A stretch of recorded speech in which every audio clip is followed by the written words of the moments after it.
Alright guys, this is the 2014 Lexus IS350 F-sport review. As you can see here, this is the white color and also have the red interior, which is very desirable. You can tell the F-sport from the normal from a couple things. The F-sport badge, obviously. You're going to get the F-sport rims and that shiny stuff I just put tire shine on. And then obviously another iconic difference is the honeycomb pattern grille, which is very nice. Just the only thing I've done to my car, it's not factory, is the window tint. Living here in Florida, it's definitely a necessity. So, just going to give a general walk around of the vehicle. It's got really nice lines, definitely changed up everything from the previous model. For 2014, it's looking real nice. This is the IS350, which there's no difference look-wise between the 250 and the 350. Only this has a bigger engine, so it's going to be a little bit faster. So I'll give you guys a shot of the interior. One cool feature, you got, well, the car's not locked, but if the car was locked, if I can find the keys. There's the keys. I can just put these in my pocket, walk up, touch the handle, and now it's unlocked. It's pretty cool. So this is the red interior. Sit down in a second. Another cool feature with the red interior is you'll see the red stitching along some parts of the dashboard. It's the rear.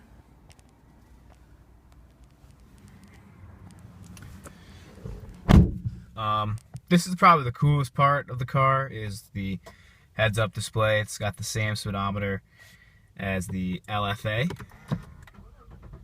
So push to start, and that's the heads up. You got your temperature, speedometer, obviously RPMs, fuel gauge, MPG, miles on the car. You can also do cruise control, which the cruise control in this car, if you hit this button here on the steering wheel, located right here, it actually has a sensor in front that can judge how many car lengths between you and the car in front of you there are, and you can set it. So let's say I want to be on cruise control like 70 miles an hour and 3 car lengths away. If the car will sense if you get closer than 3 car lengths, it will automatically reduce your speed, which is really nice if you're ever doing long drives.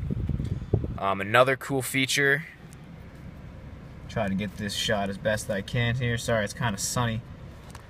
So if you hit a button on the steering wheel right here, you're gonna push the speedometer out of the way, and you can go through your info, navigation. If you have some destination plugged in, the actual turn-by-turn directions will be right where that compass is. You can also change the radio station or CD you're playing. Also fiddle with the cruise control, and it's pretty cool. Thought that's just kind of nice. Pretty standard, you got your Bluetooth, voice command. You can switch your modes. Change radio stations from the steering wheel. It's pretty pretty much a standard option. Sorry if the air conditioning is making the video sound windy. A little bit of a review down here. So as you're gonna see, we have our Eco, Normal, Sport, and Sport Plus mode. And so Eco mode, all that does is puts a little Eco, I don't know if you can read that, it says Eco mode on it. Then you have Sport, which turns the I guess the RPMs white. It's also going to shift a lot later, and it's going to tighten up the suspension, and you can really tell the difference if you're putting it in normal versus sport mode. And then there's Sport Plus mode, which is just sport mode exaggerated. I'm not really sure all the technical skills. I don't know if it turns like any of the traction control off or anything like that. I'm not 100% sure. Not like a Ferrari. Also, so this is the not the stereo, the navigation system. I got an update, but that's that. You get your menu, and all that's controlled through this knob, which I will say is really annoying. It's not that responsive, it's kind of delayed. I believe the newer ones, they're taking it out. So that's just the interior. Also, yeah, you got the F-sport badge on the steering wheel there. So we'll turn her off, show you the back seat. Also, you got Bluetooth Connect for your iPhones. Also, you know, you can do the hard wire for charging.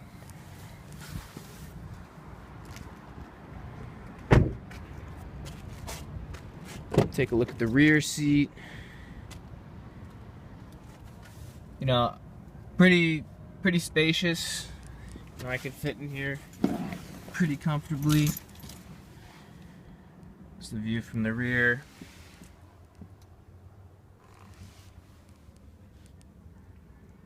Red looks pretty hot, especially with the white. You know. So that's pretty much the basic overview. I'm going to talk about a couple things that your Lexus salesman may or may not touch on. Alright, guys, I went with white, and this is obviously the F-Sport package, as I said. Now, a lot of people may not know this. I just got my car washed, so I can't really demonstrate what I'm talking about here, but there's something about the F-Sport brakes that, since they're super, I don't know, powerful or whatever, they create a lot of brake dust. And when I mean a lot of brake dust, is you will never be able to get this stuff off. Like, I just got a car wash and I drove home, and look at that. It just gets dirty, and then what's gonna happen is, you can kind of see here, it always will go back on these quarter panels, and it's a real pain in the ass. I've heard that caliper covers might help, but if you're gonna get an F-Sport, don't get white, because it just shows the dirt, and the rims are gonna be constantly dirty. So like I said, I just got it washed, so it looks pretty good right now. But I've heard people say, yeah, I drive 5-10 miles in the city, and from all the braking, it just causes so much brake dust. That's the really only complaint I have about it. Also, some other features I didn't touch on. There's blind spot monitors as a package available, as you can see right here. And yeah, that's pretty much it. Also, I didn't talk about the paddle shifters, but Lexus has done that for previous models, so that's also, pretty sure that's a standard option. So yeah, this is the 2014 Lexus IS350 F-sport review, and I definitely recommend it. Hope this video helped anybody who's interested in this vehicle, and make sure to leave a like.